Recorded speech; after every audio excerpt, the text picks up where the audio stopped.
Iran just pulled its ultimate trump card.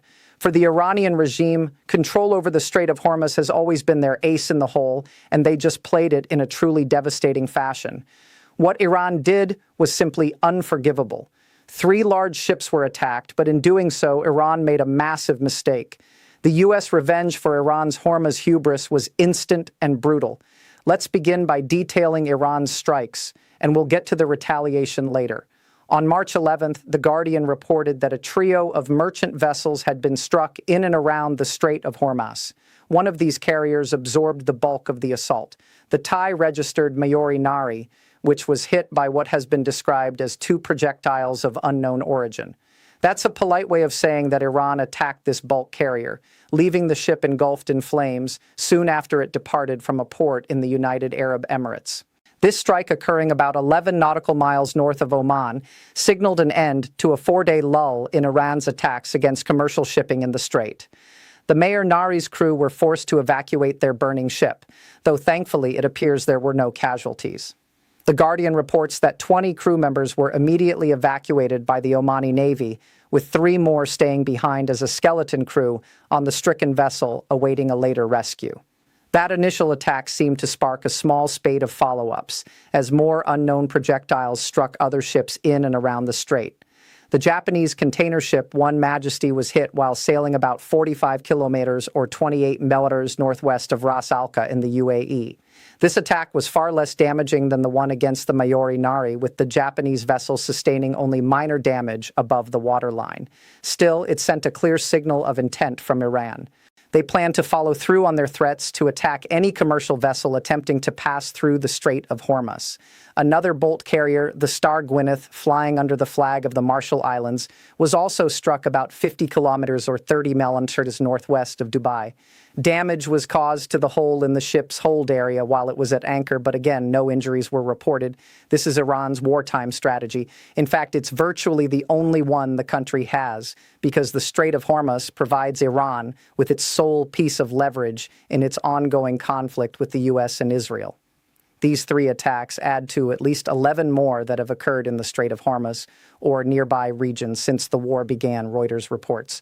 And Iran has made its goal with these strikes absolutely clear.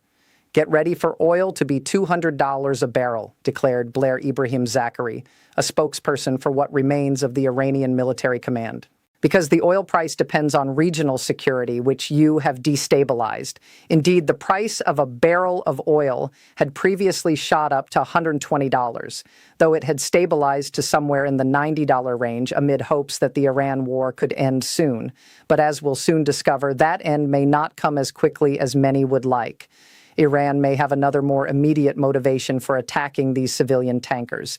As Max Afterburner points out in his assessment of the situation in the Strait, this screams Iranian IRGC payback, referring to the Islamic Revolutionary Guard Corps, which essentially acts as a second military for Iran's regime. Afterburner believes this revenge is being meted out for the non-stop pounding they've been getting from the U.S. military. While that may be true, ultimately, this is all about Iran leaning more heavily into the one thing it might be able to use to convince the U.S. and Israel to end their massive bombing campaigns on the Iranian mainland. As Bloomberg notes, Iran's strategy in the Strait of Hormuz is intended to lead to one of 2 scenarios, both of which benefit the remnants of the Iranian regime. Of the 2, the ideal scenario, perhaps for the U.S. as much as for Iran, is that these strikes will lead to peace negotiations, prompted by the U.S. wanting to avoid the immense pressure that comes with effectively closing a waterway through which around 20% of the world's seaborne oil passes each year. The other scenario is that the chaos simply continues, leading to the price rises Iran claims will happen as commercial ships avoid the strait entirely, forced to take far longer and costlier routes to their destinations. This is what we mean when we call the Strait of Hormuz Iran's only piece of leverage. Forbes goes a step further in a March 9th article published just a couple of days before the 3 attacks, calling Iran's strategy in a Strait of Hormuz the country's real nuclear option. The U.S. doesn't have to worry about a nuclear weapons program that hasn't reached maturity. Forbes argues the real concern, and the one Iran is trying to create right now, is that Iran pulls the strategic lever on the Strait of Hormuz, by making it impossible to traverse for an extended period of time. Iran might even be able to follow through on this. At its narrowest point, the Strait of Hormuz is about 21 meters wide. That may sound spacious, but tanker traffic doesn't spread across the entire waterway. Forbes says that shipping traffic through the strait doesn't have free rein to sail wherever it wants. The Strait of Hormuz is divided roughly into shipping lanes, one in and one out, that are each about 2 meters wide and separated by a 2-mile buffer zone. That takes what is already a small 21-meter choke point and narrows it down to just 6 miles that Iran's fast boats can patrol and its drones can strike. The March 11th trio of strikes proves that Iran can indeed cause major problems in the Strait of Hormuz. But the U.S. has a little something to say about that. Iran's attacks on commercial ships simply couldn't go unanswered, and the revenge that the U.S. unleashed was fast, furious, and sent a brutal message to Iran's military command. You will be hit hard every single time you try to pull your nonsense in the Strait of Hormuz. U.S. President Donald Trump had already warned that this revenge was coming. On March 10th, he took to Truth Social to tell Iran's regime that it would be wise not to try to turn the Strait of Hormuz into a death trap for commercial vehicles. Trump focused on Iran's second strategy of laying mines, declaring, "If Iran has put out any mines in the Hormuz Strait, and we have no reports of them doing so, we want them removed immediately." If for any reason mines were placed and they were not removed forthwith, the military consequences to Iran will be at a level never seen before. Trump even dangled a carrot, telling Iran's regime that it would be a giant step in the right direction if Iran pulled back on mines and stopped striking ships in the Strait of Hormuz. Iran didn't listen, and its defiance cost the country in a major way. But before we go deeper into that, a quick reminder. You're watching The Military Show. If you haven't subscribed yet, now is the perfect time to hit that button. So despite the warning, Iran struck anyway. While it may not have taken out any commercial vessels with mines, it did use projectiles, likely aerial drones such as Shaheeds, to attack commercial shipping. And true to Trump's words, the U.S. meted out a punishment that left Iran's military regime reeling. How? Well, the U.S. destroyed 16 of Iran's mine-laying ships along with several other naval vessels in a devastating series of attacks. That news was confirmed by U.S. Central Command on March 11th, with the first 10 being reported on by Trump himself a mere 13 minutes after he delivered his initial March 10th warning to Iran. I'm pleased to report that within the last few hours we have hit and completely destroyed 10 inactive mine-laying boats and/or ships with more to follow, Trump said. We told you the revenge was instant. We're assuming that as soon as the U.S. received word about the first of the 3 strikes we've discussed, the finger that was already on the trigger was pulled. Iran will be feeling that pain as its plan to use mines to control the Strait of Hormuz has fallen apart in a heartbeat. The inactive vessels that Trump mentioned were likely poised to become active. Now they're gone, along with 6 more since Trump made his announcement. And if Iran thought that this was the worst of it all, then it had another thing coming. The U.S. hit much harder than just taking out some mine layers. Entire classes of Iranian warships have been taken out in response to Iran's actions in the Strait of Hormuz. That's according to Afterburner, who provides a roundup of the devastation caused to Iran's Navy. He shares footage from U.S. Central Command that reveals March 10th saw the U.S. launch sweeping strike waves against the country on an almost hourly basis, all in different locations and directions in Iran. Among the casualties of these massive and sweeping revenge strikes were the last 4 of the Shahed Soleimani-class corvettes that Iran had in its fleet, which means an entire class of warships has been wiped off the map.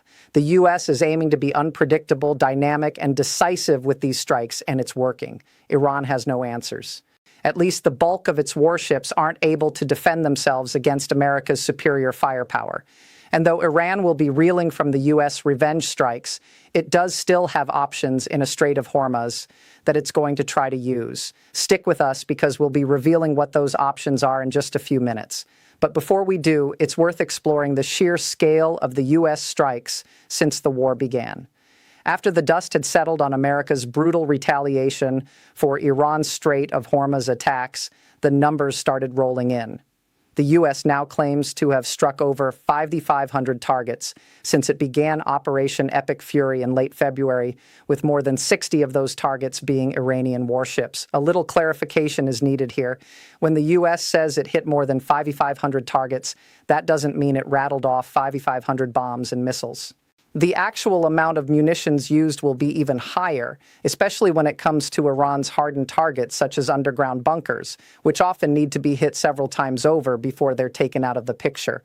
What we're seeing here is an overwhelming amount of precision strikes being carried out by the U.S., and hundreds of these strikes were added to the list after Iran's regime failed to heed Trump's warning about the Strait of Hormuz. Losing its mine-laying ships was already bad enough for Iran, but to have the U.S. hitting it all over practically on the hour every hour has shown Iran's regime that for every commercial ship it manages to damage with a drone, the U.S. will utterly destroy key military nodes, vessels, and anything else that its missiles and bombs can target inside Iran. And by anything else, we literally mean that the U.S. can pick and choose its targets, because Iran isn't able to stop any of this. The one thing that the U.S. has to be wary of is that 5,500 targets struck, and far more munitions than that used isn't sustainable over the long term. Preston Stewart raises this point in his analysis of Iran's Strait of Hormuz strikes and the immense retaliation that came from the U.S. He notes that 5,500 targets struck would average out to about 500 targets per day, and that could be a problem in the long term. These cannot all be done with standoff munitions. Stewart says, when talking about maintaining a 500 per day strike rate, he adds, we'd have a lot of Tomahawks. We do have a lot of attacks. We do have a lot of long-range cruise missiles. We do not have enough to be carrying out 500 attacks a day every day for the foreseeable future. The odds are that the U.S. is switching toward using guided bombs in its campaign of aerial devastation against Iran, which is how it's going to sustain what we're seeing right now in Iran for as long as it's needed to achieve the goal of forcing Iran to give up its leverage in the Strait of Hormuz. That sustainment is going to be needed. Even though the U.S. has made Iran pay for what it did to the 3 commercial ships in the Strait of Hormuz, it would be foolish to believe that the fighting over this waterway is all over. The strait is just too important. As we mentioned earlier when telling you about Iran's strategy of forcing the price of oil up to $200 per barrel, there is a very real threat here. As the Strauss Center for International Security and Law points out, about 17 million barrels transit through this one strait every single day, accounting for about 20% to 30% of the entire world's oil consumption. The Gulf region in particular relies on the Strait of Hormuz because pipeline options are limited. All told, 88% of the oil that leaves the Persian Gulf goes by way of the Strait of Hormuz. So Iran isn't going to be giving up its ability to control passage through the strait without a real fight. America's challenge is that this fight isn't going to be coming from Iran's large warships or even the mine-laying vessels that the U.S. destroyed. Instead, Iran is going to be leaning on the other option it has, which we touched on a moment ago, fast attack boats. Even as its warships sink and its mine-laying strategy gets sent the way of the dodo, Iran still has a lot of fast attack boats that it can use to zip toward a target, launch a drone or a rocket, and then get out of Dodge before anybody can do anything about them. Afterburner highlights this, noting that these fast boats don't even have to be crewed in some cases. Iran has access to small and rapid vessels that it can pack with explosives and control remotely, somewhat similar to the seaborne drones that Ukraine has used to such devastating effect against Russia's warships in the Black Sea. That's the big worry for the U.S. right now as it shifts into a new phase of its Strait of Hormuz strategy after taking out the mine layers. And these fast boats are having an impact. Even though the U.S. followed through on Trump's threats of retaliation, it still hasn't been able to fully reopen the Strait of Hormuz for commercial shipping. At least not anything like the volume of shipping that would indicate commercial vessel owners believe they will be able to move their ships through without the possibility of them being struck. And on March 12th, a pair of ships, namely the Sefosi Vishnu and the Zapira Swirari, both flying under the flag of the Marshall Islands, were struck in attacks that make the 3 we covered earlier pale in comparison. Both were hit at about 1:30 a.m. local time off the coast of Iraq, again by unknown projectiles, and both burst into flames. Authorities managed to rescue 38 crew members, though sadly one person died, per Iraqi news outlets. These fast boats are an ever-present threat in a Strait of Hormuz. The question now is, how is the U.S. going to be able to handle them from here on out? Maintaining its rate of attacks on the Iranian mainland using guided bombs, as Stewart suggested the U.S. is doing, will play a large role. This is a pressure versus pressure game, and the U.S. can deliver a lot more pressure than Iran. However, the U.S. also has a duty to keep the ships that want to transit the Strait of Hormuz safe. Afterburner suggests that this could be achieved through the deployment of fighter jets that are no longer needed in Iran itself, now that the campaign has switched to aerial bombing. If we're going to control the Strait of Hormuz, you've got to have fighters up and airborne just like this. Afterburner says of images of fighter jets just being released by U.S. Central Command. He adds F-22s, F-18s, F-35s, F-16s. Have as many of those up there as possible. He references footage of an F-16 destroying Shahed drones in Dubai as an example of why this would work.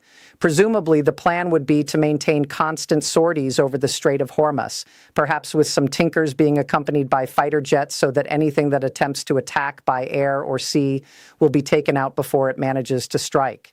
It's a solution, albeit a costly one, given that America's jets and the weapons they fire are more expensive than the drones that Iran is using. However, the U.S. may get some support in this endeavor very soon. As the Times reported, France has announced plans to deploy an unprecedented fleet of warships to the Strait of Hormuz, as well as the Red Sea and the Mediterranean Sea. According to President Emmanuel Macron, this force will include a pair of helicopter carriers, 8 frigates, and the Charles de Gaulle, which is France's flagship aircraft carrier. Those vessels are going to be working alongside those provided by other allies, likely including the U.S., to reopen the Strait of Hormuz. So maybe the U.S. doesn't have to do it all alone. With France helping out, the protection offered to ships sailing through the Strait of Hormuz is magnified enormously. Escorts become possible.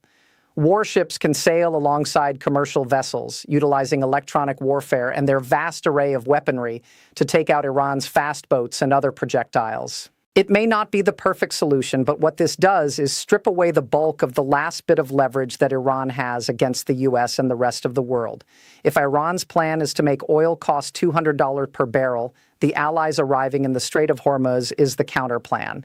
And as more of the French ships arrive, the U.S. can continue its focus on applying pressure to the Iranian regime with its aerial campaign on the mainland. That pressure may just be enough to cause Iran's regime to collapse, which will have a ripple effect all over the world.